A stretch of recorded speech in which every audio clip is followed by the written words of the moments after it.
বছরের ৫ মাস পর ক্লাস 7-এর ইতিহাস ও সামাজিক বিজ্ঞান বইয়ের আলোচিত শরীফ শরীফা গল্পটি না রাখার সুপারিশ করেছে বিশেষজ্ঞ কমিটি। কমিটির পর্যবেক্ষণে গল্পের ১৯টি শব্দ সমাজ ব্যবস্থার সঙ্গে সঙ্গতিপূর্ণ নয়।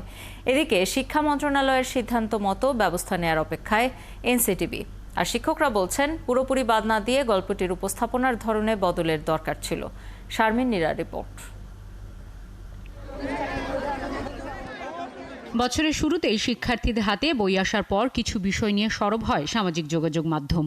অভিযোগ ওঠে ক্লাস 7-এর ইতিহাস ও সামাজিক বিজ্ঞান বইয়ের একটি গল্প নিয়ে। এই অভিযোগ আমলে নিয়ে কমিটি গঠন করে শিক্ষা মন্ত্রণালয়। কমিটির প্রধান ইসলামী আরবি বিশ্ববিদ্যালয়ের উপাচার্য অধ্যাপক আব্দুর রশিদ ৭১কে জানান, প্রতিবেদন মন্ত্রণালয়ে জমা দেওয়া হয়েছে। তবে এ বিষয়ে ক্যামেরার সামনে তিনি কথা বলতে রাজি হননি। চলতি বছর বইয়ে শরীফ শরীফার গল্পটি থাকবে কিনা তা মন্ত্রণালয়ের সিদ্ধান্ত বলেও জানান তিনি।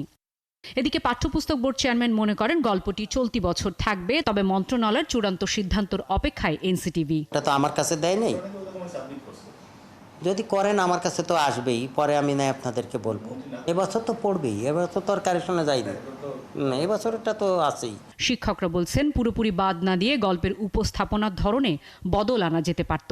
কোনো বিষয় হোক, এই আমাদের কিন্তু অ্যাডোলেসেন্সের শিক্ষার্থী, অর্থাৎ 7ম শ্রেণীর যে বইটার কথা বলা হচ্ছে, আমরা যেন ওদের কাছে পরিষ্কারভাবে কোনো বার্তা দেই। এই বার্তাগুলি কিন্তু ভুলভাবে যাচ্ছে এবং অনলাইনে ওরা যে কোনো জিনিস যে কোনোভাবে দেখতে পারে। আমরা শিক্ষকের কাছ থেকে যদি আমরা এই কথা কোনো যেই যাক ওরা কোশ্চেন করতে আমাদের, আমরা উত্তর দিতাম, সেইটা খুবই ভালো ছিল। এবং যেভাবে এই বিষয়টা আসছে, যেভাবে একজন শিক্ষককে যা প্রেজেন্ট করেছে, আমি মনে করি না যেটা আমার শিক্ষার্থীদের জন্য কোনো শুভ কিছু হবে। নতুন শিক্ষাক্রমে চলতি বছরের মাধ্যমিকে 4টি ক্লাসের 31টি বইয়ে 147টি ভুল সংশোধনের সুপারিশ করেছে জাতীয় শিক্ষাক্রম ও পাঠ্যপুস্তক বোর্ডের উচ্চ পর্যায়ের কমিটি। দ্রুত ওনাদের সিদ্ধান্ত নেওয়া দরকার। শারমিন নীরা, ৭১, ঢাকা।